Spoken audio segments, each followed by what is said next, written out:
Blog Talk Radio. Warning, the following program may include profane language, controversial viewpoints, and perspectives on the true nature of reality so far removed from the status quo, they'll make your head spin like a top. Young children, corporate executives, and religious fundamentalists should turn away now.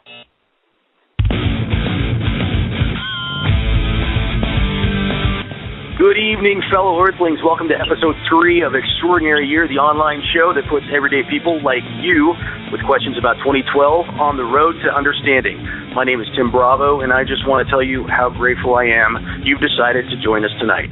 Also joining us tonight is my co-host, David Gerard, a.k.a. Canada. I believe his lovely girlfriend, Catherine, will be joining us in a second. And my beautiful wife, Monica, I believe, is on the line. Hopefully later on we'll have Matt Lawless, who I think will finally get his nickname this very night. So say hello, guys. Hello. How's it going? Hi. We've got an exciting show for listeners, a whole lot to talk about. We're going to catch up on the latest from former Navy SEAL Bill Brock Braider. We're going to take a close look at Albert Einstein's name. We'll discuss how alleged voyager to the stars, John Lear, has indeed surfaced, and what he's saying. We'll talk about how the man best known for discovering the structure of DNA actually believed the molecule was seeded by extraterrestrials. We'll share UFO sightings. I just had another. And if time allows, we'll examine testimony that says President Eisenhower had multiple meetings with extraterrestrials. That's multiple people saying it, multiple meetings, President Eisenhower and E.T. We'll be talking about all this tonight, as well as taking some listener questions and comments live. And remember, you can post questions and talk amongst yourselves in our chat room on the episode page. So, first time of business, guys, is the Bill Brock Braider saga. Thankfully, for people like me who are craving information about what's going on behind the scenes, Bill Brock Braider is a welcome breath of fresh air, and I'm glad he's still talking. After 3 interviews with Project Camelot, running into like 8 or 9 hours in total, he's finally broken away from Carrie Cassidy, who's very voice. I mean, I respect her for her work. She's doing important stuff. And at the same time, every time she opens her mouth, I cringe a little. Just a little. The way her delivery it grates me wrong. So anyway, I think Bill felt the same way, because instead of being with Carrie Cassidy, he was with Lisa M. Harrison, who is an Australian, whose interview style is, you could say, a lot less confrontational. And Bill was very obviously a whole lot looser and more comfortable talking with Lisa. And the talk kind of went more towards the spiritual. So here we have an ex-Navy SEAL who was a part of these black ops projects where he actually was trained in using his psychic talents to do all sorts of things, among them use it to see the future, and which is something they've done with technology they call Project Looking Glass. If you guys know about the Bill Brock Braider, Bill Wood testimony, then you already know what I'm talking about. But for those who don't, first of all, I highly recommend going and searching the Lisa Harrison interview. In fact, I believe I've put links to that on both our Facebook page, which is facebook.com/extraordinaryyear, and on the Blog Talk episode page. So you can follow that and find those videos, watch them later, and you can see what Bill Brock Braider is saying. But in this interview, it's more spiritual. It's less about, what are the bad guys doing and what do they want to do. It was more about what's really coming and what the spiritual aspect of ascension, and the guy is very much a believer in ascension. And furthermore, for the guy who solidified Timeline 2, he continues to he wants people to believe and to understand that Timeline 2 isn't going to happen. It's not something we need to be worried about. And the glory that is Timeline 1, and that is, unavoidable, and they know it, is it's going to be awesome. Anyway, this is a guy who's apparently seen it.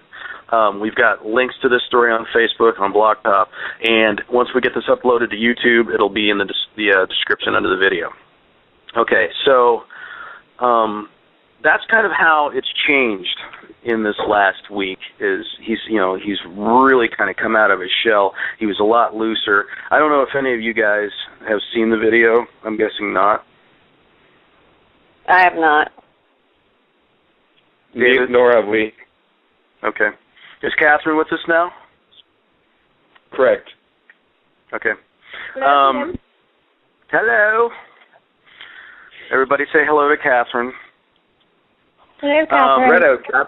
So what do you guys think about this? And if you're out there listening and you have been following the Bill Brock Braider business, and you have questions or you have something to say about Bill and what he's got to say, give us a call. Phone number is on the Blog Talk page. And just give us a quick call and tell us what you think. So what do you guys think about this? Sorry. Is Bill? I'm a little confused here. Is Bill the one who's the Navy SEAL, or is he the one who was supposed to have the meeting with the extraterrestrials? No. He was the SEAL. The ex-Navy SEAL involved in the plot. Yeah, and he was involved in trying to bring Project Looking Glass to some sort of a conclusion for the people who wanted to retain power on this planet.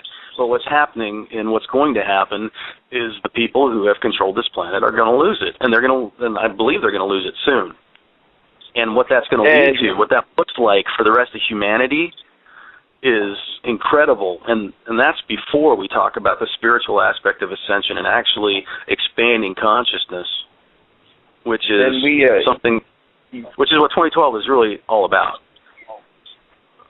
Right, and you were saying, I guess I really need to watch this movie and get the whole aspect of it. But you were saying they use his psychic abilities in the Navy SEALs? Yes.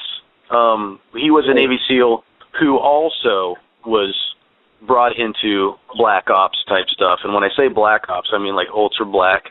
Like, no one knows this shit's going on until years later.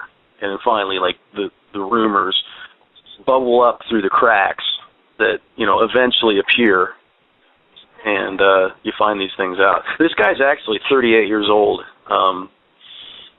So these things happened back in the 90s.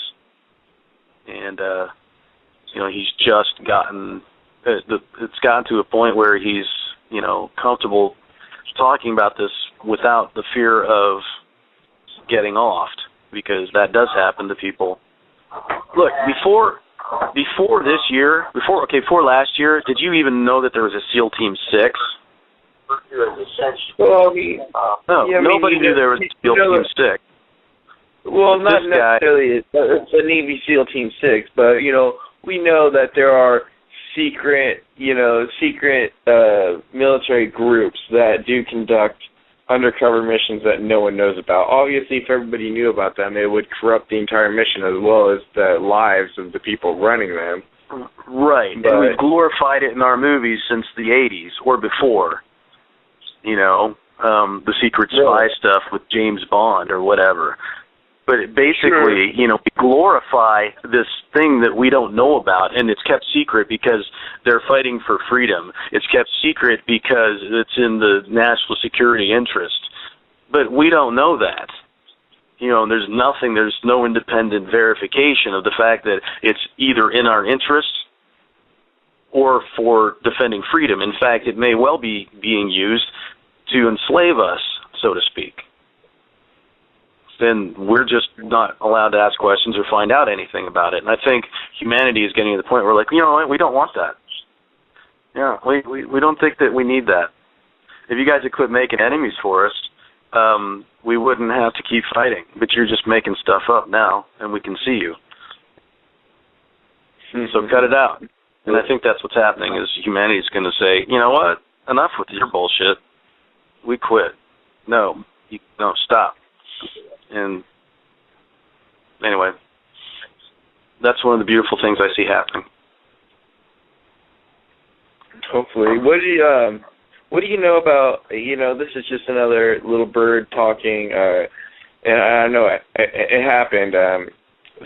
Some nuclear scientist apparently got off, and there's talk of war between, I can't remember who it is, but the discussion is that if these people go to war, then China's getting dragged in, and they're going to be dragging the United States in, and it could end up coming into the World War III. Have you heard anything about this? Unfortunately, there seem to be like 3 or 4 real hard attempts for the people running this planet to try and start a war. There's a lot of saber rattling going on. There's a lot of talk going on. There's actually even action going on with the United States putting an aircraft carrier through the Strait of Hormuz.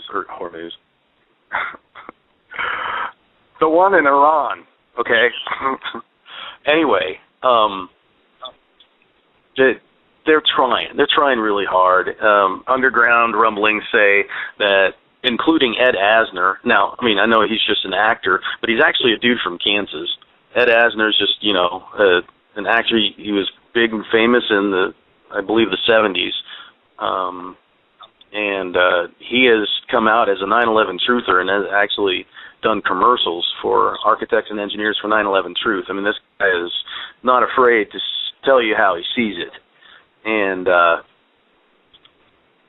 he's actually come out saying this, that they're supposed to be false flag attacks, and they're going to blame them on Iran. The thing is, because there are so many underground stories saying this is going to happen, it makes it difficult for them to actually do it, because when something happens, and they try to blame it on Iran, everybody's going to call their bluff. See, what they don't realize is they really fucked up with 9/11. They thought it was their crowning moment, but it's going to be the thing that brings them down, because enough people can look at 9/11 and go, oh, okay, no, that doesn't add up. Okay, so what did happen? Oh, you know what makes sense? Oh, and then I see all the pieces everywhere, and it all links together as one thing, all the secrets and all the payoffs and, all the bought elections and... when you listen to the testimonials about 9/11, how they say they hear multiple explosions, and how the basic physics of a building coming down, there's no way that it would come down in levels, one section at a time, tumbling underneath of it. So, in near free fall. In near free fall, there was like the laws of physics just took a holiday. There's this vortex and weird physics on Manhattan Island. Yeah, and anybody who will approach it with an open mind, or just opens their eyes and watches Building 7 come down. Watch Building 7 come down one time. And if you're still trying to argue that you think that it fell down because terrorists flew a plane into a building beside it, when nothing like that has ever happened before or since, come on. It just stretches the imagination. Yeah. I mean, for it to happen, it would have to be God's will. And we're not going to get into that. Obviously, something flew into whatever it was. Maybe it was a plane, a full-size plane. Something did fly into the buildings, but to say that caused... Well, there were definitely explosions, that's for sure. Yeah. And I mean, it's like you're saying, the laws of physics took a day off. I guess they forgot to transcribe that part in Newton's journal that said on September 11th, 2000, that the laws of physics are going to take a break. It's like the Bible; they just leave parts out. That's why we call it the 9/11 omission report. But I can hear Catherine. I hear her mind work in the background going, you guys are getting off topic. Am I right? No. This is semi on topic because it all relates back to... Yeah, in that, yes, they talk about false flag events, and they're going to blame false flag events on Iran and try to start shit with Iran. Or they're going to, have... something happen in Israel and mess up a bunch of people in Israel, blame it on Iran, and then they start World War III. Here's the deal. And then there's Syria, which, and Libya is any indication, it looks like this Assad dude is being a total asshole toward his people. That's the way it looks here in the West, in the United States, with what they're telling us.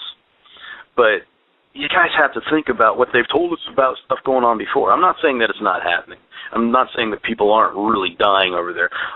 What I'm saying is, just because the media here at home is telling you what's happening over there doesn't mean that's the case. It doesn't mean that there's not something bigger going on behind the scenes. I'm not saying there is. I'm just saying there might be, because it's happened in the past. In fact, there's probably not been a single conflict that we've been involved with as a country where there wasn't some sort of ulterior motive. And I think a lot of people resonate with that opinion. And maybe you don't, and that's cool. That's why we're having a conversation. Call in and tell me I'm a dumbass. I'm here to have that discussion with you. But yeah, my bottom line, David, is that I don't believe that they're going to be able to get anything off. Yes, there are rumors because they're trying to scare you. I have to pull you back to remembering how reality truly works. That's kind of like when you approach this, you almost have to really study the science behind it and realize that, really come to terms with the fact that, all we are is energy. We don't ever end. Everything around us is a holographic fractal universe, and it's basically an illusion that we're in. It's a game that we're playing together, and it's not the really real world. And the really real world is what we're about to embark upon. We're about to turn off the game, so to speak. And there's nothing that the people who would like to keep business as usual going on this planet can do to stop it. That's the point. Okay, question then. Obviously the people running the world and everything, they obviously have an understanding of what's going to happen, and they're trying to change it. But why, why wouldn't they want to transcend, Why wouldn't they want to change? Why would they continue their evil stuff? That's a great question. Well, and that kind of brings me back into the Bill Brock Braider saga, because one of the things he talked about in his interview with Lisa, I believe, was David Icke, talking about David Icke and David Icke's David Icke talks about these reptilian aliens, and they're not really the only ones. Native Americans have talked about them too. Basically, there's this as above, so below. As we're fighting, this thing on Earth between humans. You've got these elites, and you've got everybody else who are basically subjugated to these elites in this game that we believe has been right for however. It's all been it's been a slow process of millennia that's gotten us to this point, and it's been purposeful. And the beings behind it aren't the 1%, aren't the guys at the top of the heap on Earth. They're their masters, and it's you've got these aliens who are all about free will and non-intervention, who just basically seeded the planet and stood back and let us grow by ourselves. And you've got these, and they're called service to others. There are two viewpoints in duality. You've got service to others and service to self, and you have to kind of choose a polarity. And that's what all your incarnations are about, is getting to a polarity of you're either service to yourself, and that's kind of the bad guys or the elite or the bad aliens that supposedly rule them or whatever. You hear about, what's the name of the planet? You hear about these guys back in the Syrian days where they came in, and the Anunnaki, where they came in and started this whole deal, and they were service to self in that, they were, kind of the whole pyramid scheme, and here's a leader, and there's a hierarchy, and you are above or you are below, and, that's the world we live in now, because they weren't non-interventionists. They came in and said, we're going to fuck with your free will. We're going to mess you up bad. We're going to tell you lies, and have you believing that you are not something that you are, that, you know, you don't even realize you could create a whole different world all just by choosing it. But we're going to tell you this is the way the world is. You're going to believe it, and guess what? That's what's going to happen, because that's the way physical matter works, because that's the way spiritual energy coalesces in physical matter.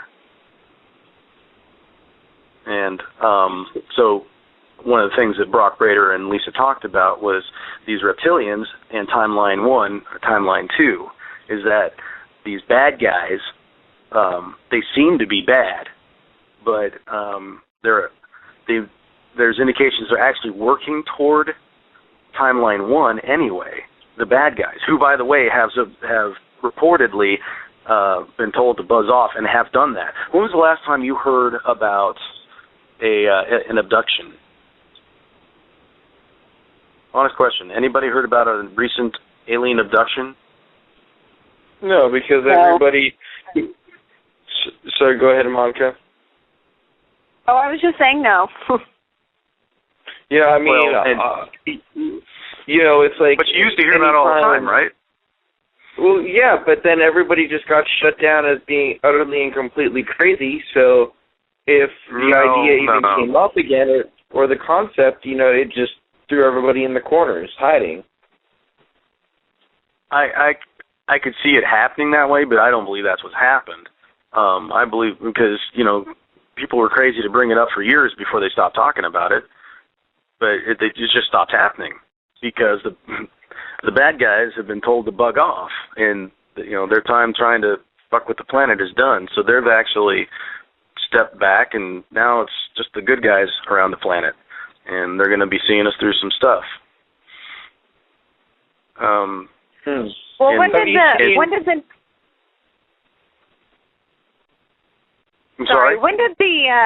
the Nome, Alaska things happen? Was there some abductions there? That was bullshit. That was all fake. Well, the movie, apparently, they sold it like it was real. Dude, I wanted to believe it. And I watched it, and I was like, I can't believe they did that movie. That's such a powerful movie. It's such an important movie. And then I researched it the next day, and it's all bullshit. It's like the Blair Witch Project. Except that recently, like last week, you can probably find this on Google, just do Nome, Alaska UFO. Last week, there were actually UFOs sighted over Nome, Alaska. But it's not because there were actually these things happening in that movie. That's all bullshit. They made the stories up. Think about this. Okay, first of all, the Blair Witch Project, you know, the movie, yes, was fake. But the concept of a lady who lived in the woods and how people went missing in those woods frequently, like those are true facts. I mean, there was a I'm not saying that they didn't happen. Of course they happened. They happened all through the 90s. And if you think of Nome, Alaska, you know, it makes perfect sense, though, too. The outside world wouldn't know if anything was happening. And the whole concept of how they mess with the brain to where you wouldn't remember anything, and if you tried to remember, it would basically fuck you up and break your back. I mean, shit like that. I mean, I think that was a little Hollywood drama added. When I watched that movie, I did the same thing. I was so freaking convinced that I went and I did research, and I was miserable when I found out that, you know, it was all fake, because I too wanted to believe so bad that it was, you know, an authentic video. But right. Because you know why? Because you want to know the truth, and because the truth is out there. You know, it's not just, you know, Fox Mulder. The truth is out there, and we all want to know the truth. That's why you're listening. That's why we're talking about it. You know, and it's being denied us. It's been systematically denied us. But you know what? We're not going to quit asking. We're not going to quit looking. Not only are we going to find the answers, but we're going to go around the people who are trying to stop us, because now the good guys are going to be talking to us. We'll go around the government. We'll go around the people who would control this planet and talk directly to our friends from the skies. All we have to do is come together as a people and have a majority of us say, hey, we know you guys are up there, and we'd really like to talk to you, and we invite you down. Come on down. And they will. They've said so. But they're not going to do it until a majority of us want it, because they're not going to infringe on the free will of the collective of this planet. They're just not going to do it, and that's what they're trying to get us to. And that's why every time someone tells one of these fear-based stories, we get knocked back a day. And it's been, we should have had a whole different world 100 years ago. And at the turn of the century, when Nikola Tesla discovered basically free energy, and when J.P. Morgan shut him down, the man J.P. Morgan, changed the face of the world for the next 100 years when he did that. The fact that, we could have been off oil, never really needed it the way we did before the automobile really got going. We never needed this stuff. And they've known it, and they've kept the stuff. There are 5,000, almost 6,000 United States patents that have been made confidential and taken and, not allowed to come to fruition. A lot of that is free energy devices. Anytime somebody fucking figures something out, and a lot of people do it independently, every time it happens, what happens? The black helicopters swoop in, and the lab gets taken up, and everything gets taken away, and the scientist either cooperates with, an underground secret program to weaponize their stuff, or it just gets put on a shelf, and they get told, do not do this again, do not talk about it, or else. And that's what happens every time. In 1988, there was a guy who had a dune buggy that ran on water, and it ran on like 4 ounces of water per 100 miles. He could get from L.A. to New York on 22 gallons of water. And that's all it was, water. It was real. It was on local news. You saw it go. And, he's not the only one to have done this, but this is 1988. And guess what never happened? Guess what did happen? He got co-opted by the government, was supposed to create a Hummer that ran on water or gas, whichever you put in it, and then disappeared and got never heard. The technology has never been heard of. It's not in the fucking Hummer. They just got usurped by the United States government and put the kibosh on, so that you had to buy gas. We could have had a whole different world a long time ago. God knows what we could have had, because there are things we don't know about. And we're saying enough. Enough. We want to know. We deserve to know. Who are you? You're no better than us. You're no different than us. And it's time to share and share alike with everyone on this planet, and let everybody have what everybody has. Enough of. I know. For one, and I knew one example of what you were just discussing. I know Matt showed me. It's how to basically make a biodegradable diesel fuel almost out of literally the grease and fat that you get in restaurants. Like, that's literally the main substance in the process of it. You maybe need a couple of other things, and then just a machine which you can build out of simple parts you can buy at Home Depot. So for $50, you can build a machine, and you can go to any restaurant and say, I'll take your grease for free, and you can literally have fuel. You just need to transform just do a couple tune-ups to your engine, and you can have a car that runs off of fat, off of foods. And I mean, it's on the internet. It's on Google. But the guy who tried to mass produce it, shot in the back of the head or whatever, just mysteriously died or was murdered or whatever happened to him. Surprise, surprise. Yeah, I'm not surprised. But the deal is, as important as that technology would be, it's totally unnecessary, because there's technology out there that we don't even need the water engine. All we need is this, device that pulls energy out of the thin air that's all around us all the time. The same way that we could have this technology. We don't even need motors. We don't even need wheels. We could hover over the world. We could have jets in the world now. We could. We don't even need roads. Can you imagine if we didn't have to upkeep roads? If we had something more simpler and had more green space. I still don't know if it actually had out. And that's because I know we have this technology, and because I know that the guys who have been keeping it from us are on their way out. I know that this year we're going to see this technology, and it's going to be implemented for the good of all. And when that happens, look out, because crime. Why? What's the point? You know, you've got everything you need. Yeah. Sorry, I don't know if it picked up or if I cut you off. I was just trying to throw some humor into that very serious topic, which you know me. I like to bring a humorous aspect to things. Thanks for that. It's hard enough for women drivers with the road. Sorry, Monica, and all the women viewers. It's just a joke. Well, poor Monica. Monica knows how seriously I take this stuff. And these are serious topics. But at the same time, we need to have fun with this. And I want to have fun, and I want to make it fun for other people. And part of that tonight is we're going to talk about Einstein. We're going to have a little fun with Einstein. First of all, Matt, who is apparently on some hot action right now, is visiting a lady friend, isn't called in, so he's going to have to get picked on about this later. But tonight, I'm going to dub him Einstein. That's going to be his nickname. He finally has a nickname. We got Canada, we got Einstein, because he's always talking about him. And how many quotes from Einstein has he done on this show already?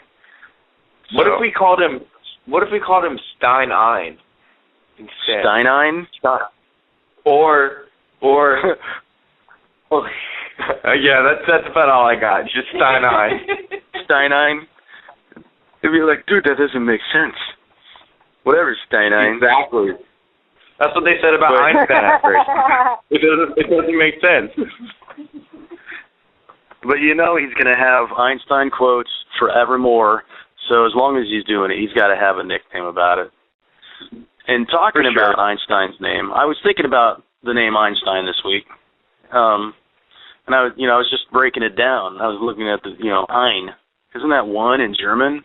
And I'm like, well, what are you left with? Stein. Does that mean stone? Does it be like one stone, one rock? So I looked it up, and sure enough, Einstein means one stone, means one rock. And I thought that was kind of funny, because I like to talk about the oneness of all. Everything is one, and I like to talk about this planet. We're all on one planet. Yeah, I think Catherine and I both went off on this last week, I think. And I just think it's funny that Einstein, probably the most important scientist of the last 200 years, his name's One Rock.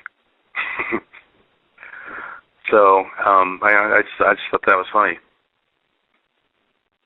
I mean, how perfect is that? It's quite ironic, actually. Now, given the fact that he was given the name by his parents, makes you wonder as well what their ideas and beliefs were. So I think you can find out. I don't know. I don't know how he was brought up. I think he definitely he must have reached some sort of personal, individual, separate from schooling experience, some sort of spiritual epiphany because of the things that he said. I'm going to introduce the new Einstein sounder because we're going to be talking about him, and since Matt's always going to be bringing him up anyway, I figured let's have a little fun, and every time Matt's going to do an Einstein quote, let's have a little sounder. So this is our new Einstein sounder for every time Matt wants to do a quote. Und jetzt seid für Einstein. Is that going to happen after the quote? Nope. It's got to happen before. So he's got to say, I got a quote. He's got to have like some sort of cue, and then we'll play it. So he'd be like, I got one. Und jetzt seid für Einstein. Okay. And this is funny. You like that? That's German for "and now time for Einstein." Great. Yeah. So we're going to do that every time he's got an Einstein quote. And since he's not on now, I think since we've played it, we've got to have an Einstein quote. And since we're talking about his name being One Rock, I thought it would be appropriate in Matt's absence to do a quote that he's already done, but one that focuses on Einstein's beliefs about oneness. So here we go. Practice run. First Einstein sounder, immediately followed by Einstein quote. Und jetzt Zeit für Einstein. A person experiences life as something separated from the rest, a kind of optical delusion of consciousness. Our task must be to free ourselves from this self-imposed prison and through compassion to find the reality of oneness. Now, this is kind of interesting because, that's not very scientific. It's, to find the reality of oneness through compassion and, our sense of being separated from everything is just an optical delusion in consciousness, and that our whole purpose is to free ourselves from this optical delusion of consciousness that makes us believe we're separate because we're not in reality. This is a very, I wouldn't say it's Buddhist, but I'd say it's Buddhish. Because, you got compassion, you got oneness, you've got enlightenment, in freeing yourself from, enlightening yourself to the reality, which is that you are just a part of everything, and everything is one thing. It's also a Kabbalistic point of view.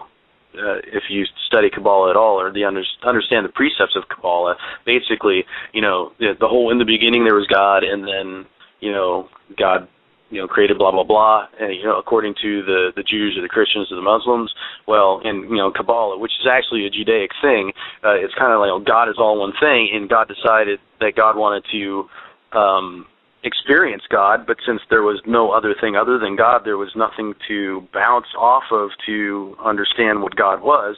So what God did was decide to break up into a bunch of little bits and restrict it. Parts of, God decided to restrict themselves from knowing what the reality was, and their search was to go from, not from feeling like they were separated from God to realizing the oneness with God and God becoming whole again. Kind of like, the universe goes boom in the Big Bang, and then it all comes together, and then it does it again.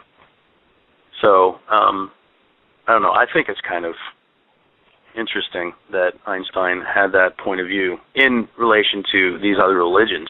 And it's, even kind of a scientific thing, because really, if you look at quantum science, it's showing us that the non-locality of quantum, it doesn't matter where two connected particles are, if something happens to one, it happens to the other at the same time. There's the whole illusion of space and it being in this place and this place is actually just an illusion, and they can show that with quantum science. It's all an illusion, and we're supposed to figure it out. And that's the whole point. And all these traditions are saying that, and including Einstein.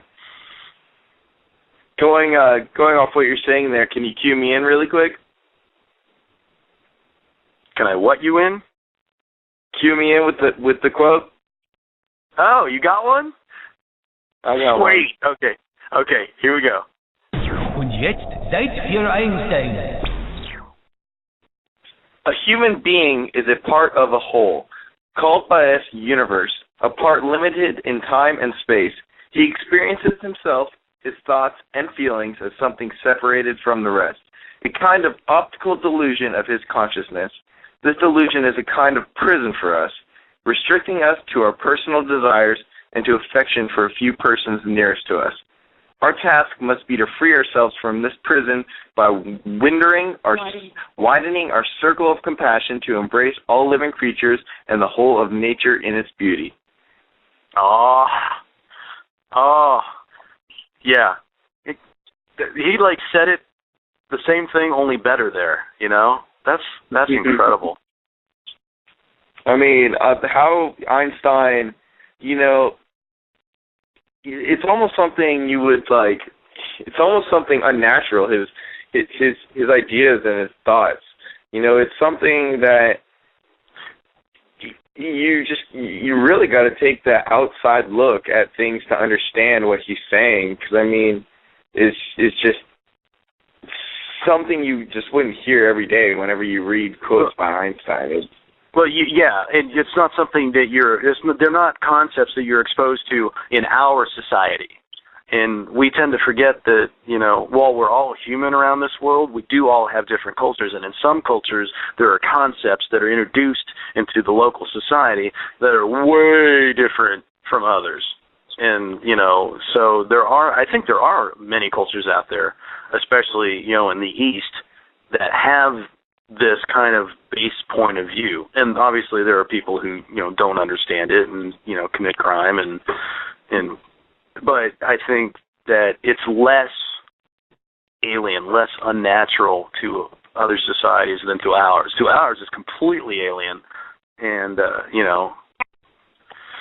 and that's why I think you make a very good point. Anybody out there want to talk about Einstein? Have a great Einstein quote? Give us a call. Just call in, we'll put you right on the air. Anybody else got one? We should have Catherine and Monica go find Einstein quotes, and we'll all get Einstein sounded before Matt does. No? Okay. All right.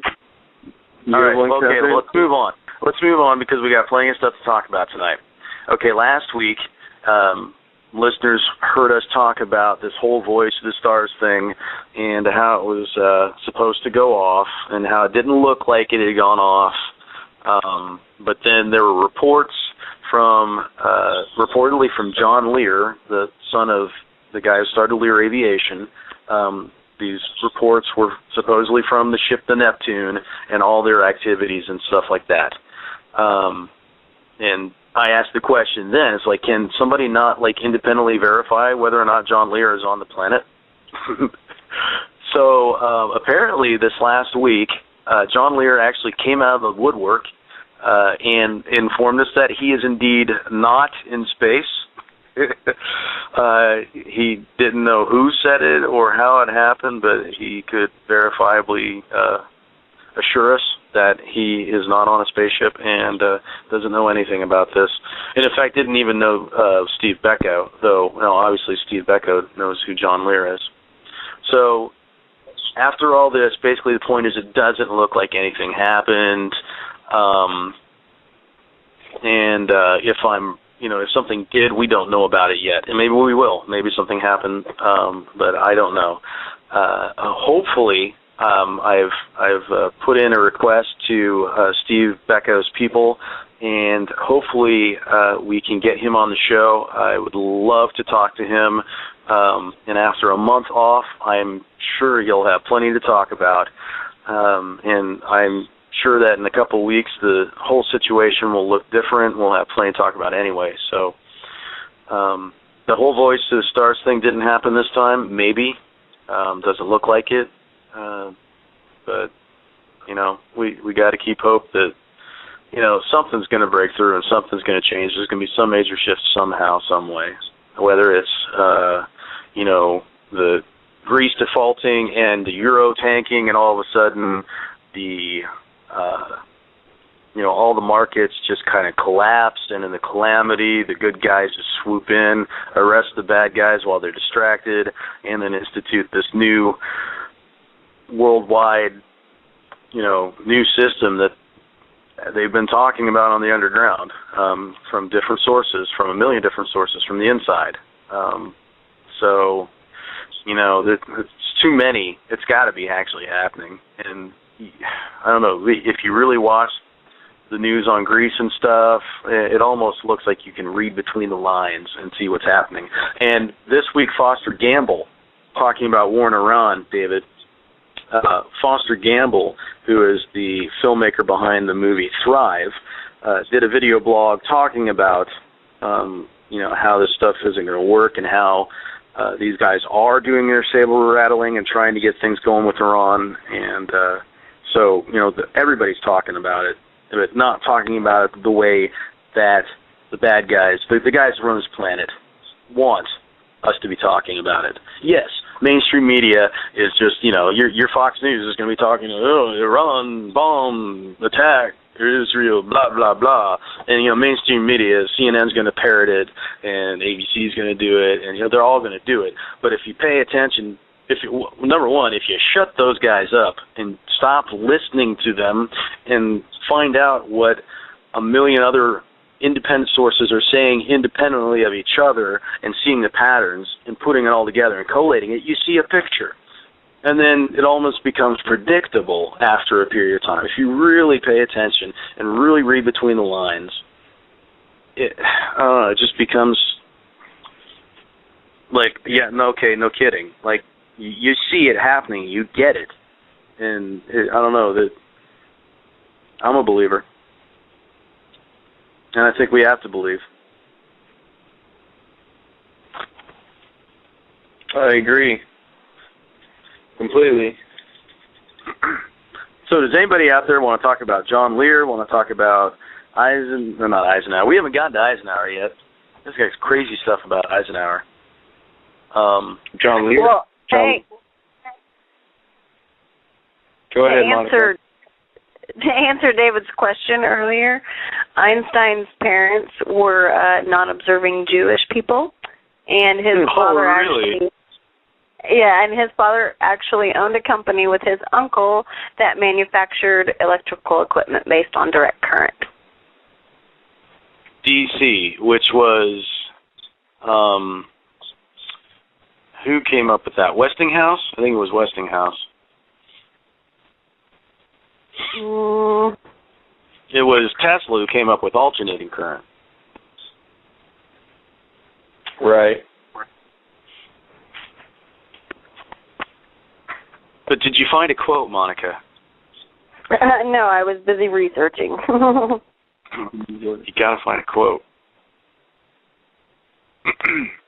Well, speaking of scientists who made major discoveries, you got special and general relativity for Einstein, which, leaps and bounds in our understanding of the physical universe. But we also have, as far as biology goes, there's a guy named Francis Crick. He's was awarded the Nobel Prize for discovering the structure of DNA. So he's got the Nobel Prize in Science. He's the guy we have to thank for understanding DNA and what it is and how it works. And this guy actually believes he believed that DNA was seeded on Earth by extraterrestrials. This is something you don't hear about in school. You hear about Francis Crick when you study DNA in biology, but then they don't tell you that he thinks DNA came from other civilizations. And now a group of scientists has released a report saying they believe. David, are you? David? Yep. Yes. I can hear you, dude. If you're on speaker, can you turn that off for a second or cover it up? Yeah. Thanks. Anyway, there's a group of scientists who believe they have found 20 species of extraterrestrials in our DNA. I know that's a bold claim, but current findings are consistent with reports of Professor Sam Chang, who discreetly released information on his own apparent findings in association with the Human Genome Project. Now, I'm reading that on the 2012 page, but I believe this story is in the Huffington Post. So you've got a mainstream source talking about scientists, a group of scientists, and in fact, Francis Crick, who discovered DNA, all believing that DNA, the human genome, is something that was given to us by extraterrestrials. So that's insane. Dr. Francis Crick concluded extraterrestrial origins in the human genome in relation to his own DNA research. The father of DNA thinks it's from ET. Hello? Is that not huge? Well, how do you prove something like that? I don't know. That's a good question. That's a good question. To kind of go off of that question, I mean, he may have, discovered and, brought forth the DNA strand and the structure of it, but, to this day, we're still studying DNA and trying to figure out exactly how it works and how it can be manipulated. And there's just so many hundreds of thousands of different parts to a DNA strand, when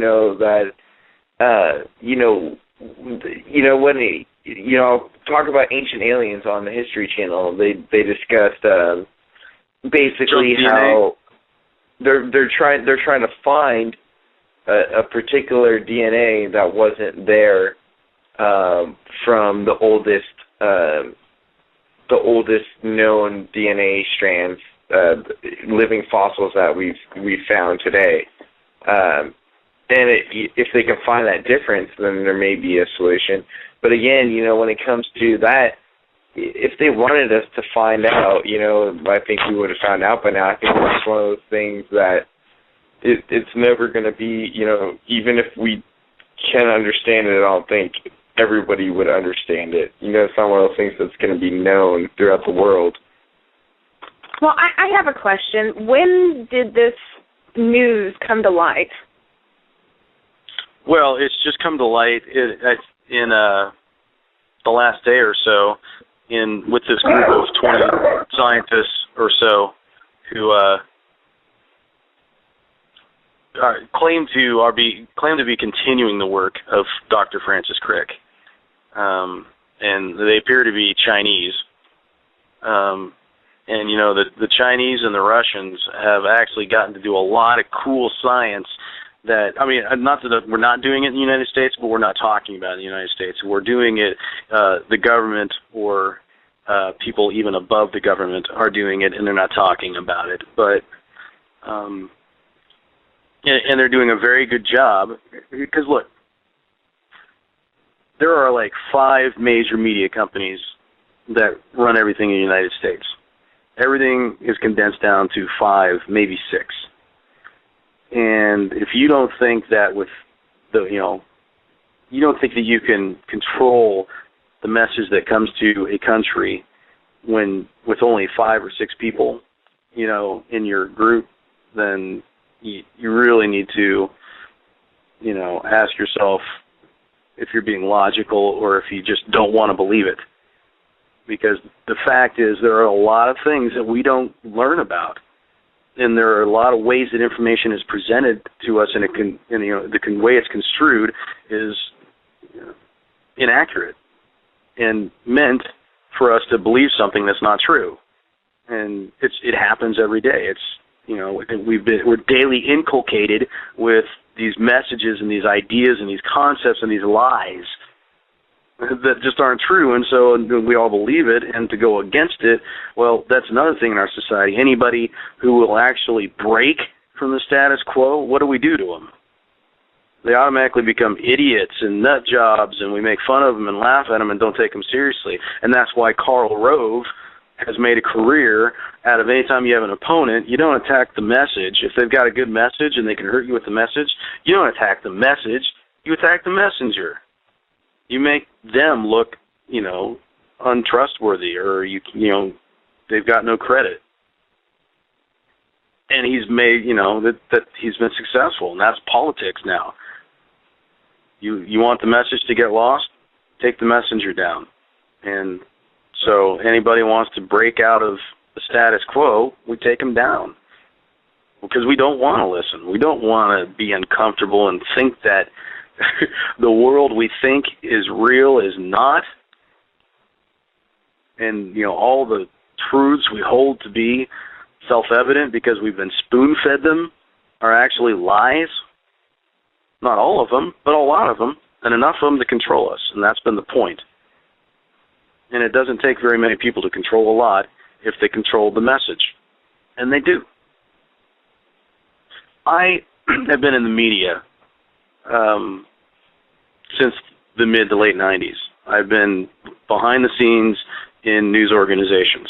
And on September 11th, 2001, I was working at a news station. And I'm here to tell you that, you know, at the beginning of the day, you know, it was run the footage, run the explosion, run those buildings coming down. Did it all day. You know, actually it was days. And then after a couple of days, it was, wait, stop showing it immediately. Don't show any. This is the call from network. It's like you have to stop showing those buildings coming down. And it was, people are sick of seeing it. You have to stop it. But that's not what it was. It was like people were like, hey, wait a minute. After you see this go over and over again, you start to see, hey, what's that jetting out of the building there? Looks like a controlled explosion. And then people, so they didn't want people to be able to see and really take a look at all that footage. But the problem is the internet was already here, and the footage is out there, and there's a thing called YouTube, and now that people can see it, it's right in front of your face, and there's nothing they can do to hide from it, except anytime somebody steps out of line, discredit them. Discredit, and that's what they do. But just think about what this world's going to be once the lies are torn down, once the people who have been telling the lies so that they can stay in control are no longer there, and we've got the planet to ourselves, to share with ourselves, and to put away the lies and, you know, build a whole new world. I think I need a new sounder. It says, and that's what 2012 is all about. Except big. What do you think? I like it.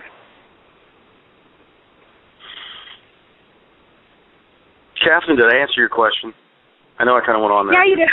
I was just curious because it seems like since we've entered the year of 2012, all this new and interesting evidence is starting to come to light, and it's kind of hard for me to sit there and try and decide what's real and what's just, you know, really some crackpot sitting there on a blog just, you know, talking about what his imagination thinks is going to happen. Right. No, I get that. And it is kind of hard. And there is a lot of stuff. And I think part of the reason there's a lot of stuff is because there's an actual concerted effort in the insider community to do what's called disclosure, to get these truths out there, and they're leaking them. It's an actual program where they're, you know, slowly leaking truth to get people accustomed to it. And that's part of it. That's part of it, because we are in 2012 and time is short, and it's time to get this ball rolling. But another part of that is, you know, to get at the truth, you have to look at what a lot of people are saying. If it's just one guy, then you have to wonder. But when all these different people who couldn't possibly be colluding, I don't believe they could possibly be colluding. When you start hearing the same thing all over the place, then it becomes a situation where you almost have to start wondering if, you know, what is all this real?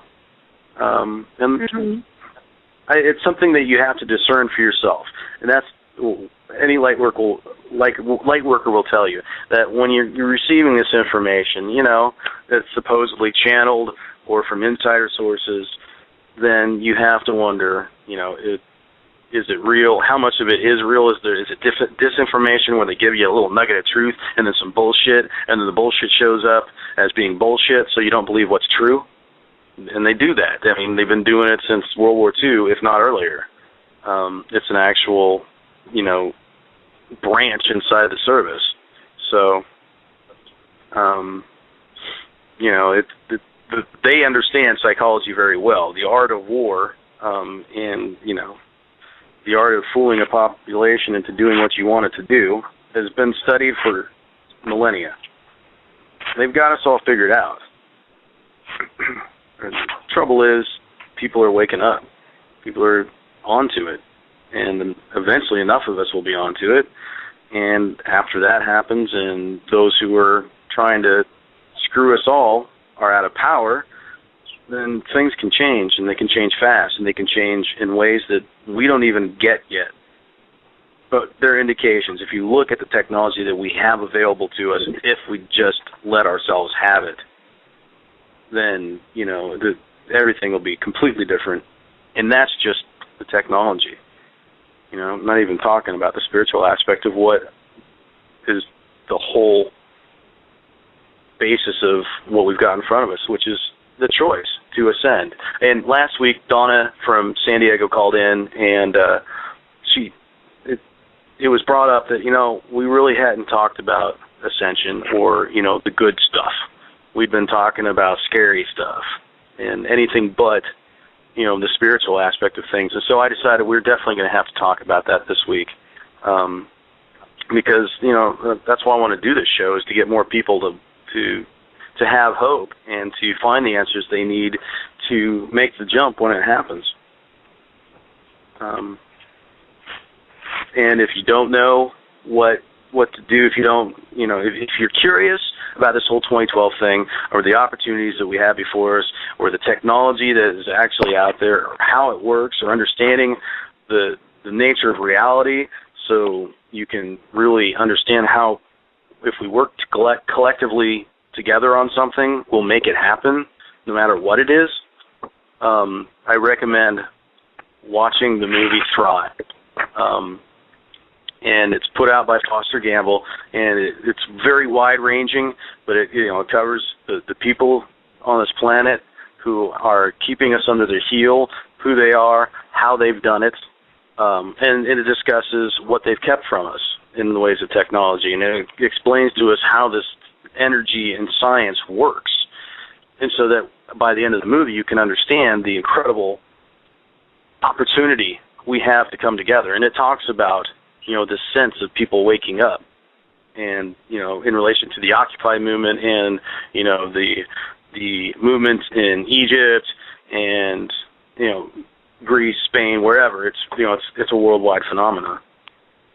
And so one of the guys who is in that movie, his name is Nassim Haramein, and he is a very smart individual who totally understands the science of oneness, of how, you know, everything as above, so below, fractal universe. Everything is just a smaller version of, you know, everything else. It's just, you know, fractals.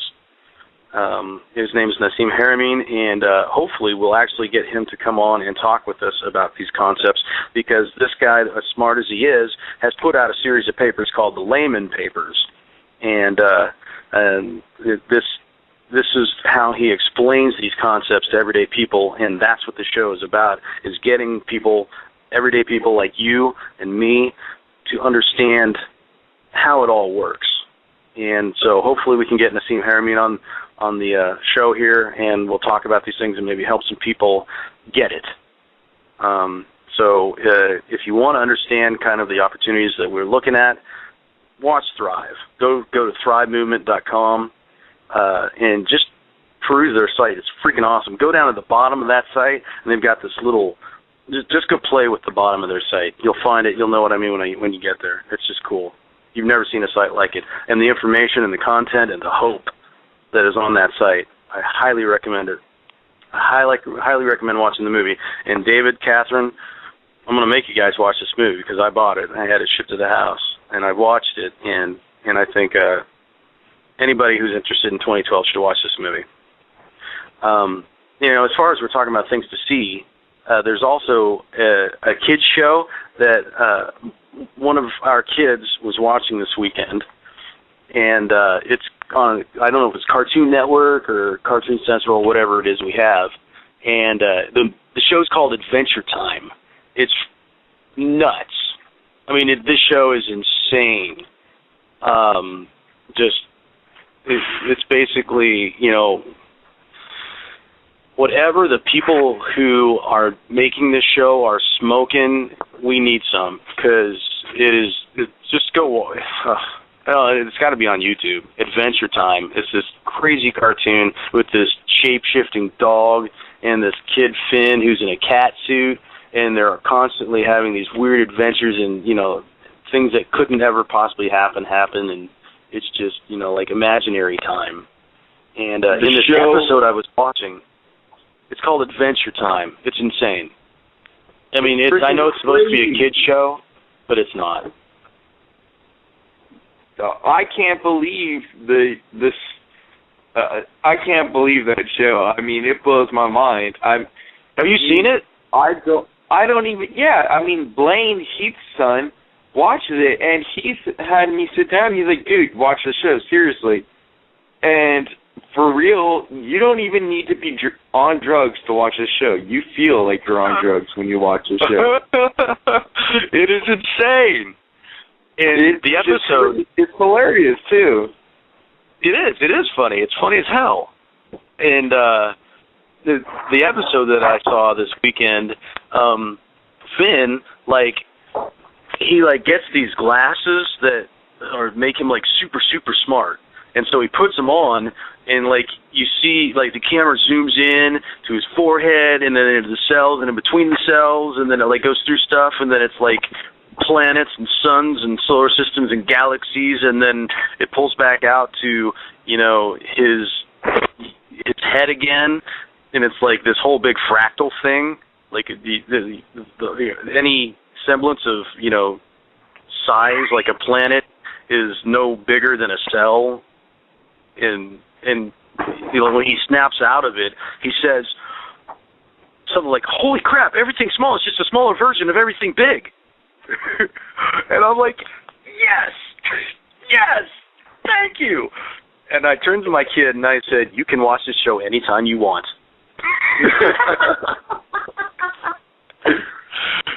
and now I want to record all the episods so I can watch them because it's insane, and I love it. Well, and I think every kid should watch it.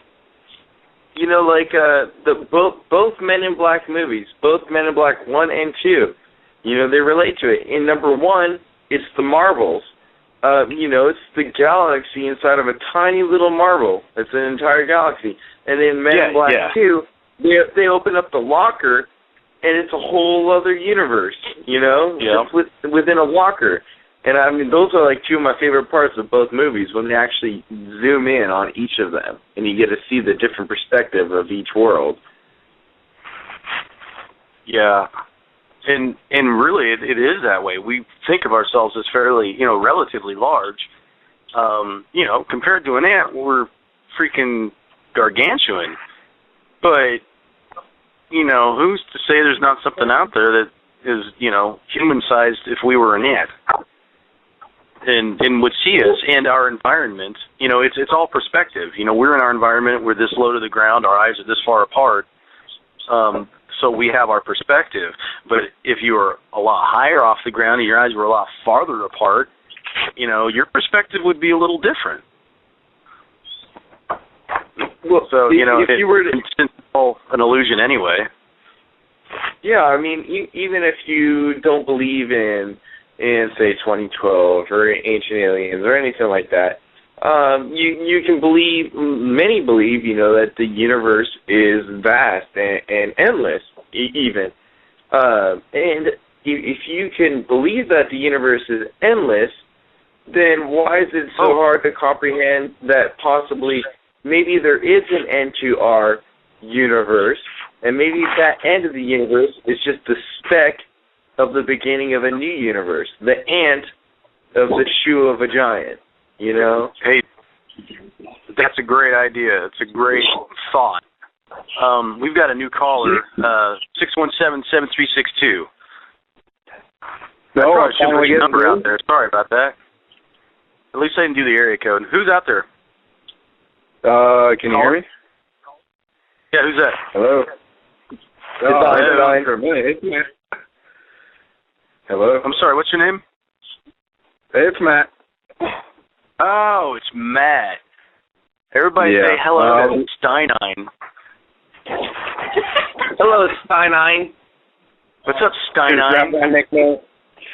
Steinine. Well, it was going to be Einstein, but David made a point, and Steinine's funnier. Oh, okay. Just because. I thought it was going to be Einie, like Doc Brown's dog. Well, that's what you get for thinking, Steinine. My apologies. Thinking outside the box. Anyway. Hey, how was your... joining me a little late here. How's your evening? Well, gentleman doesn't kiss and tell. Oh, well, good will suffice. You could just say good. I'm not asking for details. Well, I'm joining late, I know, but I've actually been listening for the better part of an hour now, so... so did you hear us making fun of you? Huh? Did you hear us making fun of you then? I might have. Did you hear the sounder? I did. The German, okay. And now it's time for Einstein. Yeah, I heard it. Oh, all right. It's nice. I like it. I don't suppose you have a quote on deck. We can pop on your sounder cherry. Yeah. Actually, you guys pretty much covered it. I was actually in my truck on the way home when you were saying it, and I was kind of screaming at the dash because I actually used both of those quotes in previous shows. Both of them, like you said, they're pretty much saying the same thing. The latter one, though, kind of puts it a little bit more layman's terms, if you will. Kind of puts it a little bit more eloquently. And, I think you're right. Yeah. It's beautiful. Yeah. I mean, and it goes to show, like I said, before, Einstein wasn't just this, how do I put this, a zombie for, physics and math equations and what have you. He was actually a really enlightened, spiritual man, and, he had a grasp on what you were calling the idea of oneness, and the idea of, all the universe being one, but as above, so below, the whole, the big picture, if you will. The other question is, how did he come to it? How did he come to it? He came to it by his name, One Rock. Yeah. He's like, it's all one rock. It's all Einstein. That should be our band name. Einstein, One Rock. Yeah, you can't have one rock. No. One rock's mine. Which is another funny thing. I have a website that I've registered called One Rock Media, and so I think it's funny that I was just thinking Einstein, one stone, one rock. I'm like, holy cow. Small world, Matt, next time you have an Einstein quote, you have to tell us, say, Tim, I got one, and then pause, and I'll do the sounder, and then just launch into it. So that's how it's going to go. Tim, I got one. Tim, I got one. Jetzt seid für Einstein. Go, Monica. There are two ways to live. You can live as if nothing is a miracle, or you can live as if everything is a miracle. Very nice. Very nice. Who else had one? Somebody else said they had one. Catherine has one. Chester? Catherine? She has one. Oh, Catherine. Okay. Here we go. Catherine, on deck. Sounder. Und jetzt seid für Einstein. All right. The only reason for time is so that everything doesn't happen at once. Nice. I like that one. I don't. Oh, I'm going to be thinking about that all night. What does it mean? Yeah. What does it mean? The only reason is that double rainbow. It's kind of like, duh. But dude, it's so deep. That's beautiful. Double rainbow. Oh, hey, going back, like you guys were talking a second ago, and that kind of pushes me into it. I'm talking about, well, in Men in Black, what's to say, our universe isn't just, some marble that some larger being plays with. I mean, I'm actually reminded of Animal House, We're all sitting around. It's kind of the quintessential stoner conversation, you know. It's sitting around a table going, dude, what if our whole world is just an atom in the fingernail of a larger world, you know, of a giant in a different universe, you know? And it goes to say, you know, what can we perceive and what can't we perceive here on Earth? I mean, with the senses that we were given, you know, I say given because, you know, I the limited senses. Spirituality. I'm sorry, go ahead. Oh, just the limited senses. Yeah. I mean, think about it. You know, we can see with our eyes, you know, the visible light spectrum, but there's entire spectrums on either end of that visible spectrum that we can't even perceive.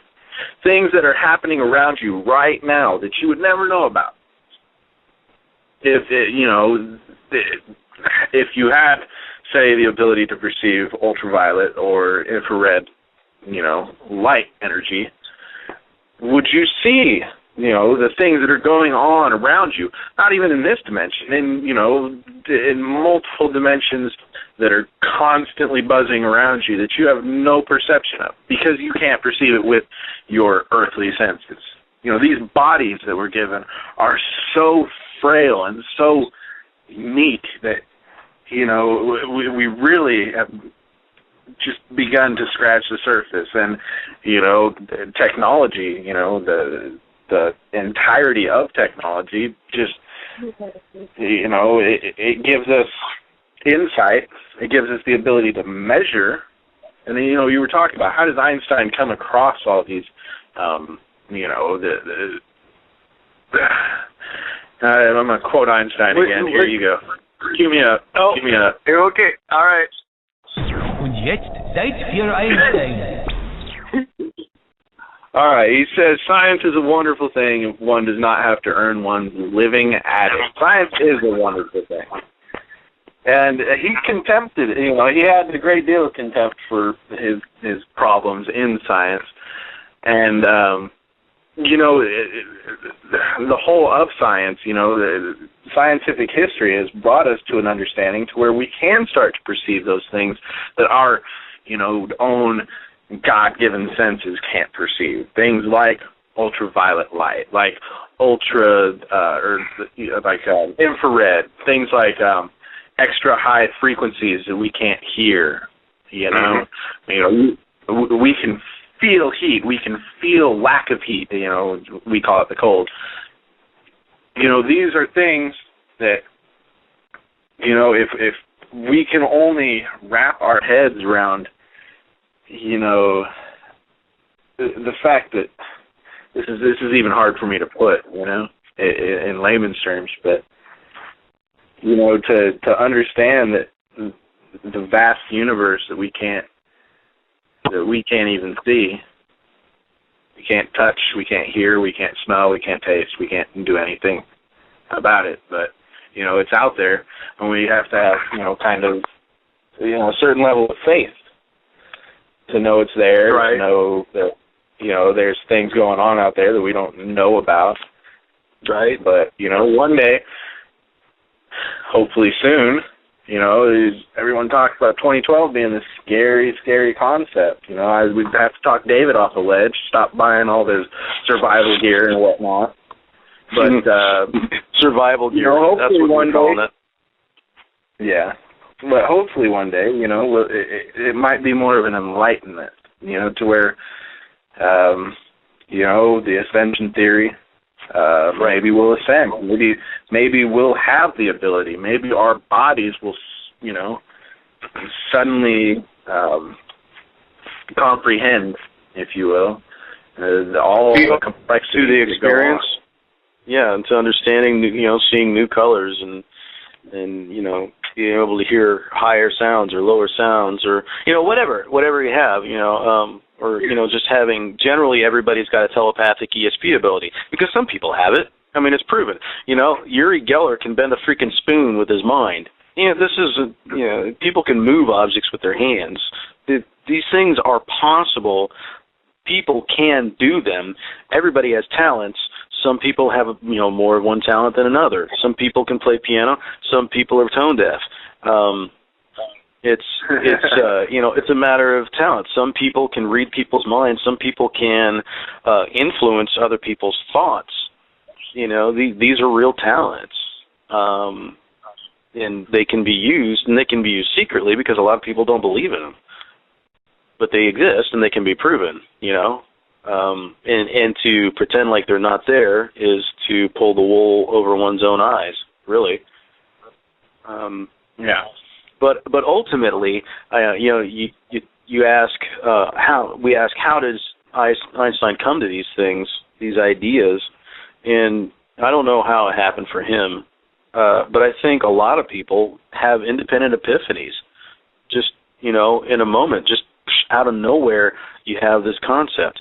And I had this very same concept. I can tell you where I was. I was in my old house. I was doing laundry. I was in my laundry room, and for whatever reason, I just had the epiphany. Everything is one thing. It's all, what is God? God is one thing. It's all God. It's all one thing. We are it. I am it. I am God. We all are the same thing. It's all, God looking through different eyes to experience, the creation that ensues when you restrict yourself into, non-understanding and making that road back. And the thing is, we're just the latest kids on the block to do it, but we're not the first kids on the block to do it. It's been done 1,000,000 times in 1,000,000 planets. And that's why we have friends who are coming to us now, because they know what's happening. They know what's coming, and they're here. They're here just to watch it and see it happen, because it's time to party. But they're also here to help, because that's their whole point for living, is to help, and that's what they want. They can't help us if we don't ask. Sorry, what? I hear what you're saying there, and that you actually bring up a good point. When you were sitting there talking, we are God. Everyone is God. I am God. You are God. We are all God. That's actually a great way to look at it. That's the way I've liked to look at it. But unfortunately, some people have said that in the past and ended up getting, burned at the stake or crucified. Or crucified. There's one guy in particular that said that, and we know him as Jesus Christ. And what did he say? Do ye not know that ye are gods? Yeah, I mean, it's one of those things. If you have an understanding about the oneness of the universe, about how we are all one, we are all stardust floating, in a deep abyss, you can begin to understand how that can, that's a true statement. It's not so far-fetched, but unfortunately there are people, I won't say anyone in particular, mostly the conservative right in the political field today, who don't have that understanding, and they take that kind of thing so very seriously, and they don't like their faith being shook. They don't like their cage being rattled, and if anything were to rattle their cage, that's it. That's something they don't take lightly. Well, I understand that. I used to feel that way myself. Oh yeah, I did too. I mean, I think I've told you the story, Matt. It's not a bad thing to have that faith, but I think too many people have blinders on. They have this tunnel vision, and they can't focus on. I don't mean to dog on anyone's faith here again, but they have these blinders on to where they can focus on their faith or one small piece of technical scientific understanding, to where they can't see things in a broader spectrum. They can't see things as oneness, and it's unfortunate because, that's, I don't know, it's a hard thing to describe, I suppose. Yeah, no, I think I feel what you're saying. And another thing with this whole, Einstein and how do you come to it in the science of it, and thinking about the enormity of it, and, how we could be, this molecule in a fingernail, blah, blah, blah. At some point you have to look at the holographic theory and realize that every bit of this, that space is an illusion, and every bit of it is happening in the same place, and every bit of it can be accessed from the same place, and that, us and Venus and Alpha Centauri are, basically accessible from within any cell, any part of the above or the below. And the thing with a hologram is you have a holographic plate, and if you shine light through it, it creates a three-dimensional image. If you shine light through it, it creates a three-dimensional illusion. But if you take that holographic plate and you break it, when you shine light through that piece, it doesn't show just the piece that it was. It shows the whole thing, only smaller. You get the whole three-dimensional image that you started with in every last little piece that you break on a holographic plate. It just becomes smaller and a little bit dimmer. And so, the smaller you go, the dimmer it is. The farther you get from understanding the whole, the more you get into separateness, the dimmer the image of the whole is, but it's there in every little piece. You take a little sliver, you shine some light through it, and you still get the whole thing. Absolutely. I see what you're saying. And that's the way the universe is. You can access any part of the universe. From this scientific viewpoint, this holographic theory that was developed by two doctors, Dr. Pribram and a Dr. Brome, I can't remember now. But, there's a whole lot of evidence supporting this holographic theory. And basically it says you can access any part of the whole from any part of the whole. It's all one thing. It's all an illusion anyway. And it's created by shining the light through it, of the light, the love, the light of God that people see when they die and they go to the light. You shine light through a hologram, and what happens? You get a three-dimensional illusion, and that's what we live in. And soon we're going to be able to understand it and comprehend it and rise above it and see a broader perspective, just like you said, Matt. Yeah. And we have any callers out there that have any thoughts on what we're talking about, any thoughts on the holographic nature of the universe, or think we're just nuts and you got conned into listening to us tonight and you want to let me know how mad you are, just give me a call. Let us know that Tim Bravo's an idiot, and how can he believe these things? Challenge me. I challenge you to a duel of comprehension. No? What, all right. Well, are you daring me? Well, I guess you've called in. You gonna challenge me, baby? Oh, I don't have anything to challenge against the holographic universe or the oneness. Hey, Tim, I got one. You got a quote or a challenge? A quote. That was your cue to cue. It's coming through. Und jetzt Zeit für Einstein. Okay, I never think about the future. It comes soon enough. That's it? That's it. I don't know. I thought it was fitting because, I don't know. Wait, you started at 10:30, eh? Yeah, we got about a half hour. Oh, hey, I thought you were about to shut it down. That was my salute, I guess, if you will. Oh, okay. Actually, there's been some thought put into maybe we draw this back to an hour and a half on the week. The 2 hours may be excessive, although I still have things I want to talk about. Well, go ahead. But we might pull it back to an hour and a half. Jetzt Zeit für Einstein. Oh, crap. That was an accident slip of the hand. Somebody's got to quote Einstein now. It's got to happen. I got to? I have to? Oh, shoot. Somebody's got it. Okay, I got one for you. Equals MC squared. Oh, that wasn't. I guess it wasn't. Okay, good one. What was David that? wins. Hey, Tim. Yo. I said E equals MC squared. Right. I guess technically that's a quote. It is a quote by Einstein. But we're about to be heading off the phone lines here, so want to say goodnight to all the listeners, and again I thought it was a very successful show so far. Hope the last 30 minutes runs us smoothly, and wanted to end with again my Dr. Seuss quote: "Don't cry because it's over. Smile because it happened."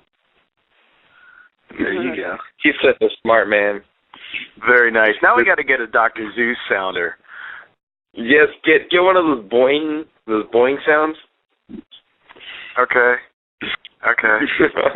Yeah, I don't know. I'm sure you can find something better. See if we can find Mike Myers to voice it. Our Canadian? Is that racist? I forgot he was Canadian. All right, well, thanks for gracing us with your presence tonight, you two. Very grateful to have David and Catherine with us. You kept us afloat, and we'll look forward to talking to you guys next week. All right, good talking to you too. Bye, Tim. We'll talk to you next week. Okay, so I do have a number of items still on the agenda for tonight. We're going to fly through these because we only have about a half hour left. Number one, I'm going to talk about sightings. If anybody's out there listening, I want to talk about UFO sightings because, they've really kind of gone up in the last couple of years. If you search the MUFON database or do a Google advanced search for different time periods on the number of UFO sighting stories, there's been just an incredible growth over the last 2 years. And I've told viewers or listeners before, I've had my own. In fact, I recently had another. It wasn't very exciting, but I know what I saw, and I know what's been seen recently all around the planet.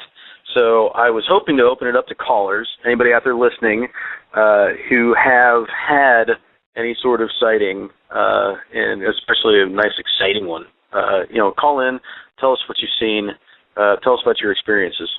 I'd love to know. Matt, have you ever seen anything? Have I ever seen anything? You know what? In the way of UFO. I won't say with 100% certainty that I have seen things, but I have seen things. I mean, I can't say, it was an alien craft, but, what's to say it wasn't? I've seen things I can't explain. I know we all have. But I don't know if everybody has. Well, I think everybody has. There's so many people who don't believe still. I'm sorry, what? There's so many people who still don't believe. Even with the, obviously some of the videos out there are fake, but not all of them are fake, and they weren't fake in the 90s. People didn't have After Effects. They weren't fake in the 40s and the 50s, and right. Columbus saw something, Eisenhower saw something out on the ship. More to the point. These pilots are seeing something. I mean, are there people out there whose minds are so closed off? I know I'm getting kind of presumptuous with the weak-minded here, but, are there people who are so weak-minded and they are so, closed-minded that their mind tricks them into dismissing those kinds of things, They see something and they say, well, no, it was a plane or it was a bird, Is it so far-fetched to... Yeah, well... I'm getting off topic here, I suppose. I've seen things that I know weren't a plane or a bird. And, a lot of people have seen these things. And just the fact that somebody would close their mind to this when there's so much evidence for it. I mean, you really have to. I wonder, are they just afraid? They have to just be afraid to have to change their view of reality to include what they've seen, or to include what somebody else is obviously, honestly telling them they've seen. And and okay, you know that some of these are authentic. So people say, okay, well, then they could be ours. Yeah, they're not an airplane. It's not a helicopter. It's some sort of craft, but that doesn't mean it's an alien craft. It could be ours. Well, you know what? I believe that you're right. And a lot of times it is ours. But how did we get the tech? Where did we get the technology? Do you really think we just came up with ourselves and then came up with this whole alien story as a cover for the tech? I don't believe that. And because there's lots of evidence of ancient aliens. Before the 20th century, there was extraterrestrials. Before the 20th century, there were paintings of freaking spaceships in the sky in the 1400s. Yeah.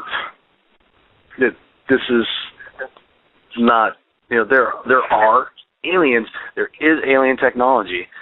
It does exist. It is seen.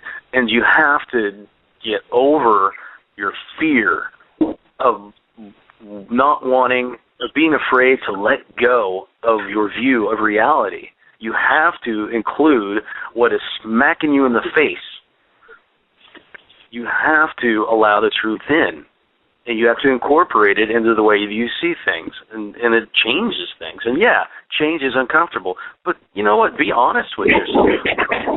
If you're not honest with yourself, you're doing yourself a disservice. And if your society isn't honest with itself, your society is doing all of the society a disservice. Well, getting into a bit of a conspiracy theory, is society really what the powers that be make it out to be? You're familiar with the Illuminati, the Freemasons, and the whole idea of the secret society that's running the world. Do they know about this type of thing? Do they know? Did they get the technology to build our supersonic jets and our stealth aircraft? Did they get that technology from somewhere else?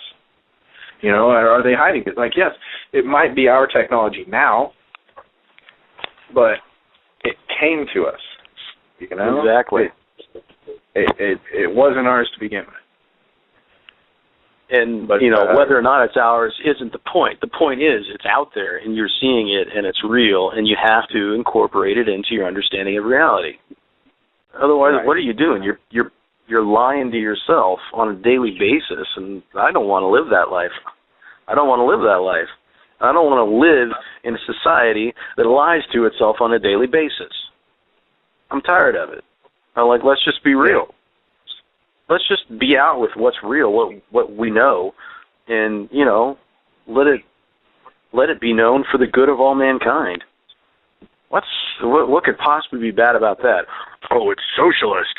No, we have to let somebody keep it and sell it.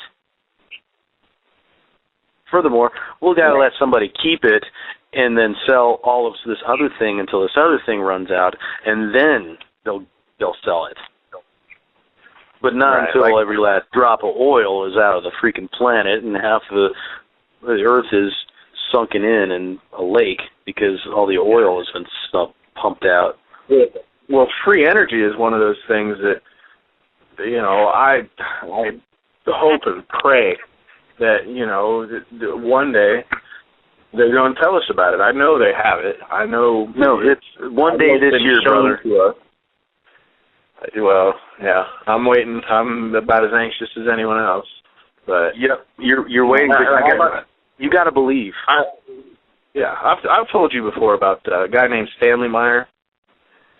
Stan Meyer back, I don't know. I think it was late '80s. He designed a device. It was an electrolysis device. And if you're familiar with conventional electrolysis, It's the process basically of splitting a water molecule into its its basic elements. It's hydrogen and oxygen. 2 parts hydrogen, 1 part oxygen. Oh, the Brown's gas guy. Yeah, Brown's gas. And, one of the most, it is probably the most efficient form of energy we know of today. It's hydrogen and oxygen. If you burn it, you get, enormous amounts of energy. Hell, that's what the space shuttle runs on, is hydrogen and oxygen. You get all this energy, and then it converts, once you burn it goes right back into water again. But with conventional electrolysis, it was too expensive to manufacture Brown's gas. You pump a lot more energy into it than you got out of it. Now, what Stan Meyer did was he found a way to pulse energy at the resonant frequency of a water molecule. Oh, and that good idea. Yeah, and so, he found that idea that, if soldiers were marching over a bridge and their footsteps were in tune with the resonant frequency of the bridge, then it would eventually collapse. Right. It's the same process. Begin to sway back and forth and move with it. Yeah. So you use less energy to split the water molecule. Anyway, he came up with this idea, and it worked wonderfully. He powered a dune buggy that he drove across the United States. He went something like 500 miles on 20 gallons of water. On water. That shit that falls from the sky, for crying out loud. Oh, my God. This is the guy with the dune buggy back in 1988. Yeah. Late 80s, early 90s. I saw him in a report. I've seen his vehicle in, the last week. I saw a report from, 1988 on a local news channel with his, 4 ounces for 100 miles. 4 ounces of water took him 100 miles. Yeah. Insane energy, input versus output. Something like on the order of 500% efficiency, something like that. But anyway, I'm going to tell you, getting back to the powers that be and their stifling of technology, he went through the process. He did it right. He didn't want to capitalize on this invention. He wanted this for the good of mankind. He genuinely wanted it. But, he went through the process of getting international patents, United States patents and everything. And then the United Arab Emirates, the controlling stake in foreign oil, came to him. They were like, well, we're going to give you $200 million to sit on your patent, to just forget about it, burn your design, do whatever. And he refused it. He said, no, that's unethical for the good of mankind. I'm not going to do that. And then 2 days later, he winds up in the parking lot of his favorite restaurant, clenching his throat, screaming, poison, poison, poison. And he dropped dead. But the Ohio coroner concluded that he died of a cerebral aneurysm. Oh, okay. Well, that's what you're told. Again, there's discrepancies between what we're told and what actually happened. And that's the kind of thing, I'm talking about. Do we have the technology? We know about the technology. Why aren't we using it? Well, why is it suppressed? Yeah. And it's not for the good of everyone. It's for the good of the controlling stake in oil. I know. I mean, and there's a lot of people out there. Again, I'll kind of blame the conservative right that say, well, no, we need to drill. There's oil under there. No. And then we just pollute our. You want to know where cancer comes from? Cancer comes from the petrochemicals and the other chemicals that we spray on our food, that we burn in our cars, that we pump into our atmosphere, that's all around us every day. The bad thing. I definitely agree that it's one of the reasons we see such a prevalence and rise in cancer. I don't think it's everything, but I think it's a significant portion. I agree. Yeah. But I mean, there are lots of contributing factors. And the poison of fossil fuels is definitely a big contributor, especially when you start looking at the petrochemicals that are used in fertilizer and stuff like that, like you said. And then that stuff rolls into our water supply. You couldn't get much more basic method of transmitting poison to a population than putting it in their water. But, it's those kinds of things that, you know, stifling effect and all. It's everything being one as it is. You know, the idea of oneness. It's, you know, what is that doing for not only, you know, the physical environment that we're in, so what is it doing for our, you know, our spiritual relations, our foreign relations, everything? You know, if you want to talk about, you know, scenarios regarding, you know, the fall of the world as we know it, you know, I think one of the most prevalent threats is our own, you know, interaction with humans, with people on this planet. You know, are we going to... And that all stems from the idea that we're separate from one another. Yeah, you know, because we have to protect ourselves from you, or there's a perceived scarcity. There's only so much food, so we have to make sure we get ours. And you know, if it has to be at the expense of someone else, then, you know, that's what we have to do. It's self-preservation. You know, there's only so much water, so we need to make sure we get our water at the expense of the other guy who is separate from us. This is me, that's them. I need what I need. Fuck what they need. And that's why we have the world we have. And until we get over that, that's what it's going to be. Well, you know what it is. But we have an opportunity to get over it. Yeah, and what's it going to take?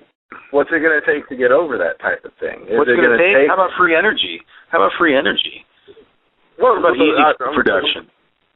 I'm thinking on a little bit deeper level. I mean, what's it going to take to get over our petty selfishness, you know? I mean, we're all here on the same planet. When you think about human beings, mankind as we know it, on this one world that we know of as, you know, just your everyday run-of-the-mill human being.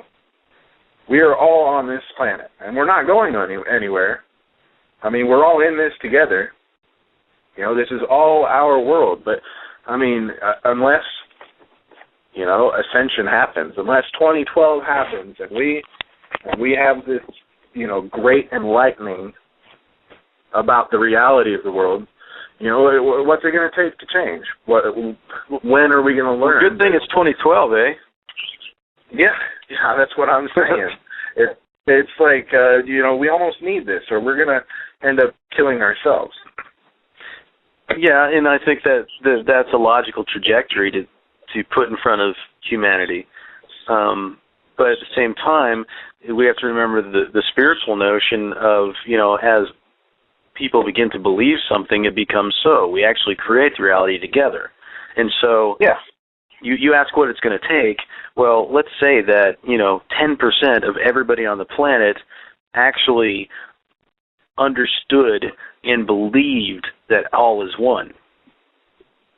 You know, what if there's a critical mass, and beyond that, once you reach that critical mass, it's the 100th monkey effect. And I don't know if you know the 100th monkey effect, but the idea is that, you know, they give a challenge to a monkey, and it takes, you know, so long for it to figure it out. And then they give it to another monkey in this group, and it takes so long for it to figure it out. The others don't see it happening, but eventually, after the 99th monkey, they bring in the 100th monkey, and he just automatically knows how to do it. He hasn't seen it done, but he's been in this group of monkeys that know how to do it because they've, you know, it's part of their collective understanding now. And so he doesn't have to think about it. He doesn't have to learn it. He just knows. And this is science. This is a scientific experiment that's been done and that's been redone and that's proven. It's the 100th monkey effect. Look it up. And it works for us too. It's a spiritual as above, so below. And, you know, we're all part of the same field. Our fields intermingle. We don't stop at the edge of our bodies. You know, our electrical fields can be photographed beyond our body. And, you know, as above, so below, our spiritual bodies extend beyond these physical, you know, vehicles. You know, they're inside them, yes, and our consciousness feels like it's inside, but we don't end at the skin. You know, we go beyond. And all our, you know, at what point do I end and you begin? Well, it's really, there is none. It's all, you know, arbitrary. And so since our fields intermingle, as one reaches an understanding, you know, on one level, that is available to the fields of the others. And as every field kind of takes that on, eventually it just kind of spreads like ink and water. Yeah. And so as people come to the understanding that we are all one and that we can have this world, and as people come to the belief that we can have this world, guess what reality has no choice but to create? That world. And then as we get it and we see it and we rejoice in it, it strengthens. Just like as we fear it and as we have trauma in it, we believe it, that we're separate. And so it's solidified, and we're, so sunk down into low vibrations that if we focus on actually raising our spiritual vibrations together, we can pop up into another way of being together. Yeah. And that's how we're going to do it. That's the answer to your question. What's it going to take? Yeah. That's what it's going to take. Yeah. And we can do it. Yeah, it's going to take the end of a continuance of doing things the old way, a continuance of old thinking. We need new thinking. I'm going to quote Heine again. Go ahead and cue me in. Oh, crap. I was on the wrong window. Here we go. Und jetzt Zeit für Einstein. Okay, the whole of science is nothing more than a refinement of everyday thinking. And if you think about that for a moment, it is a refinement of everyday thinking. You can't solve, you can't solve a problem by, thinking in the same way with which that problem was created. You have to think. You have to question more. You have to think differently, and it takes, like you said, a higher spiritual vibration. I mean, that's a great way to put it. It's going to take not just one person to make some big breakthrough. It's going to take, look at it this way. You guys, I heard you earlier talking about DC and AC, and who. Nikola Tesla created AC, alternating current. And when he went to patent that, he went to King, whoever it was. He went to someone, and he said, well, I've got J.P. Morgan. Alternating current. Okay, I'm not sure who it was, but I'll take your word. It was anyway. J.P. Morgan. Okay, and they said, well, your AC current is, it's not going to go anywhere. We're going to have a good laugh at it. It's going to be, just this little blip in the scientific community, and then we're going to move on.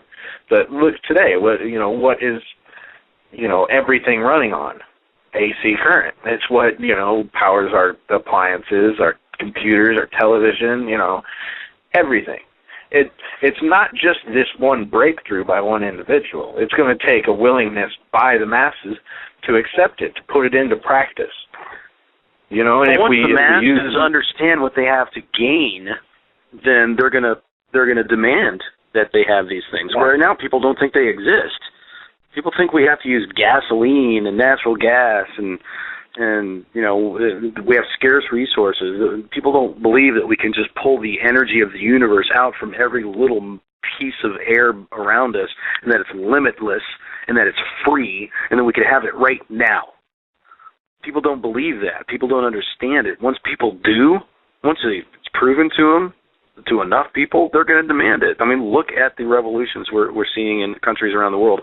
Part of Occupy, the Occupy is not a one thing. It's not one issue. It's so many issues because there are so many grievances.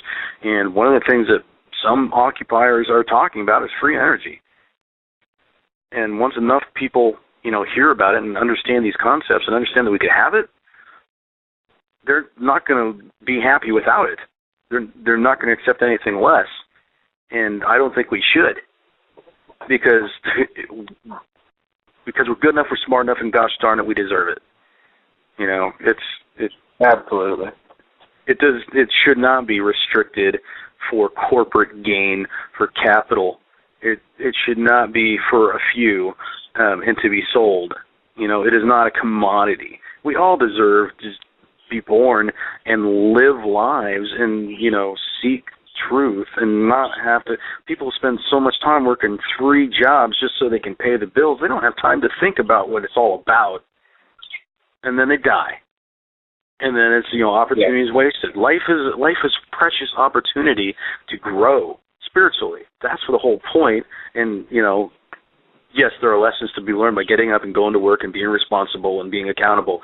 It only goes so far before it's hindering advancement.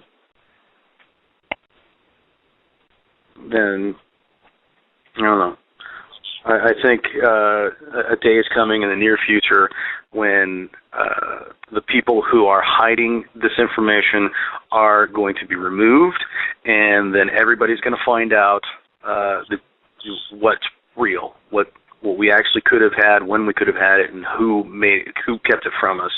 And then things are going to change, and they're going to change fast. And I'm talking this year. It's coming.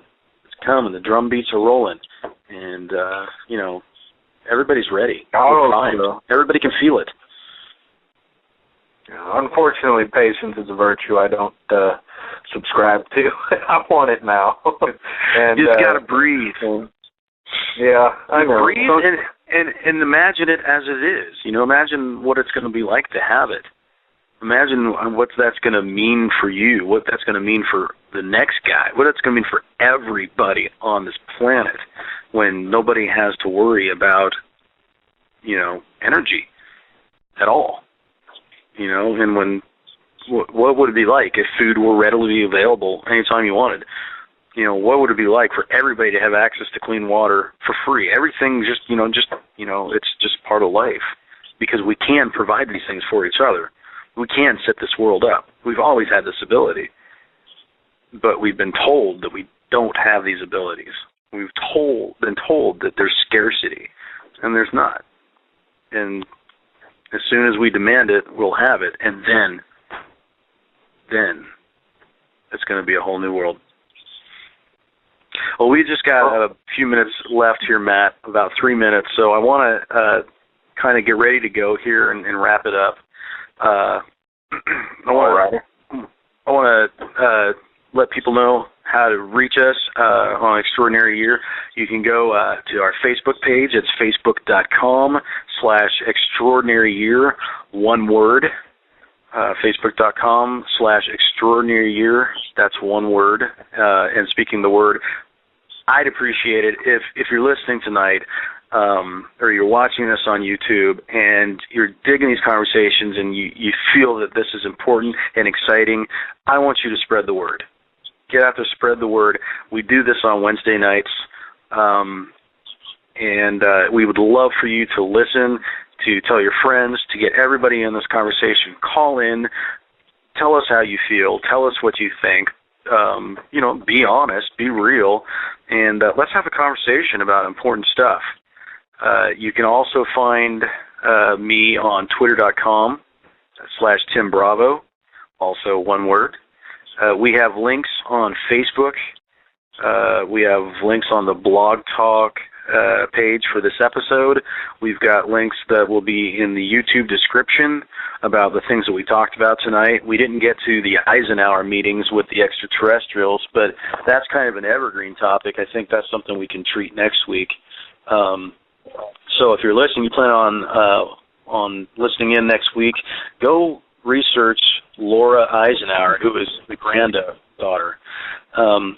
So we've got about 2 minutes left. I just want to close real quick by saying tomorrow, as you go about your daily life, I want you to remember that we are poised to see a completely different world in less than a year's time. Remember that there are technologies out there that could eliminate the need for the electric company, the gas company, all the oil companies, the airlines, and oncologists. These things are things we know about. We could have had this world already, but a handful of very greedy people had kept these things away from us as part of a plan to keep the good stuff for themselves while using the rest of us as ignorant slaves, kicking the good life up to them and them alone. Imagine the things they know and have that we don't know about. Then remember that these same people are about to be removed, and all these good things will be a part of your life very soon. Remember that we have friends in the sky above us. Remember that they've always been there. Remember that they want to see us grow up as a civilization and join them as family among the stars. Remember, that is about to happen. Remember, we build this physical world together in each moment with our thoughts and focused emotions.